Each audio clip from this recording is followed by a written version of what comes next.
کوشش کر رہے ہیں. انہوں نے اس نے انڈا کیوں مارا؟ انہوں نے انڈا اس لیے مارا تھا کہ آپ لوگوں کو اشتعال دلائیں. جب عمران خان کو انہوں نے حراست میں لیا تھا پہلی دفعہ 9 مئی کو، کیا کیا تھا؟ لوگوں کو اشتعال دلانا تھا. جوان اور بچے جذباتی. آج اگر میرے بچے ہیں سارے، اگر میرے بچے یہاں پہ کھڑے ہوں تو کیا ہوتا ہے؟ اگر آپ کے بچے جذباتی نہیں ہوں گے، اگر آپ مجھے بتا دیں، چلے مجھے ایک چیز بتائیں، آپ کے ساتھ آپ کی والدہ، آپ کی بیٹی، آپ کی ماں ساتھ کھڑی ہوگی، تو کیا ہوگا اگر کوئی آ کے اسے بدتمیزی کرے؟ آپ کیا کرو گے؟ جذباتی ہوگے. تو اگر کوئی آپ جان کے ایسی چیز کرواؤ جس سے وہ جذباتی ہو جائیں، تو آپ نے کیوں کروانا ہے؟ تاکہ عمران خان کا پیغام نہ پہنچ سکے. یہ جو سارا خوف ہے یہ عمران خان کا پیغام نہ پہنچانے کے لیے.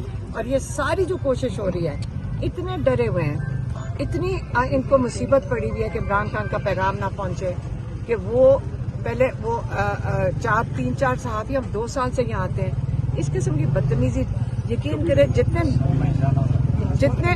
میں بات کر لوں یا آپ نے آپ بولیں؟ اچھا نہیں، اگر آپ کہتی ہیں تو آپ بولیں. دیکھیں میں ایک سیکنڈ، کبھی 2 سال سے یہاں آ رہے ہیں، کسی نے نہ ہمارے ساتھ بدتمیزی کی ہے، نہ ہم نے کسی کو کچھ کہا.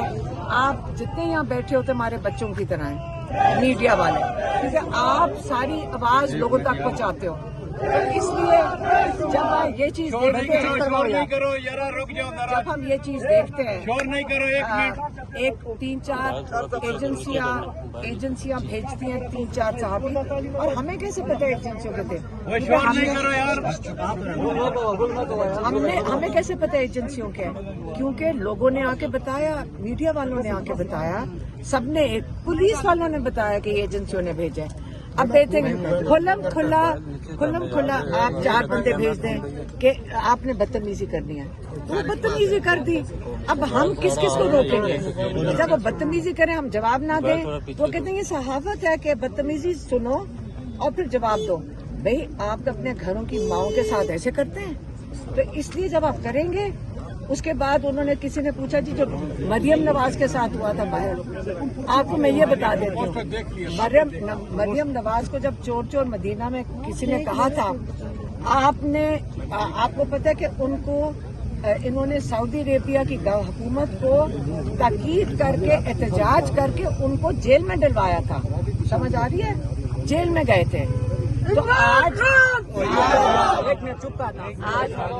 آپ ہمیں، جب انہوں نے انڈا مارا، ان کا خیال تھا وہ ہمارے لیے نہیں کر رہے تھے، وہ چاہ رہے تھے لوگوں کو اشتعال پڑے، پھر وہ بچے جذباتی ہوں، کیونکہ بچے تو جذباتی ہوں گے، یہ تو سب کو پتہ ہے کہ جذباتی ہوں گے. میں بلکہ ان کو تب بھی روک رہی تھی جب میں نے میڈیا سے جب وہاں سے میں نے پورا عمران خان کا پیغام دے کر ہم وہاں سے نکل رہے تھے، تو جو ایسے جو اعزاز ہے اس نے پوری کوشش کی. نہ میں میڈیا سے اسے کہتی جا رہی تھی کہ میرے سے مجھے بات کرنے دو میڈیا سے، اس نے گھیر کے گاڑی میں بٹھایا اور گھیر کے جلدی نکال دیا. اور ہمیں کہہ رہے کہ ہماری حفاظت کے لیے، وہ اس لیے نہیں تھا، وہ اس لیے تھا کہ میں آپ سے بات نہ کر سکوں. تو ہمارا منہ بند کر لیں گے. بچوں کو میرے بچوں کو انہوں نے جیل میں ڈالا. وہ یہ کیا چاہ رہے تھے کہ ہم عمران خان کا پیغام نہ پہنچائیں. لیکن عمران خان نے اس دن کہا کہ میری ساری فیملی کے لوگوں کو جیل میں ڈال دو، میں اپنے موقف پہ جو حقیقی آزادی ہے اس کے لیے کھڑا رہوں گا. انہوں نے بھی پیغام دے دیا. اب ان کو سمجھ نہیں آ رہی، اب وہ چاہتے ہیں کہ میڈیا بھاگ جائے یہاں سے. تو آپ لوگوں کے فون لے لیے اور ان کو غصہ چڑھا دیا. ہاں، اور بچوں کو بھی پہلے غصہ چڑھایا، میرے ساتھ بدتمیزی کرو، بچے غصے میں کریں گے، بچے غصے کریں گے. میں روک رہی ہوں، نہیں سن رہے. لیکن اس دن جس دن میرے ساتھ بدتمیزی ہو رہی ہے اور میں باقیوں کو روک رہی ہوں جذبات میں نہ ہو، میرے اوپر دہشت گردی کا پرچہ اس پہ بھی کٹ گیا.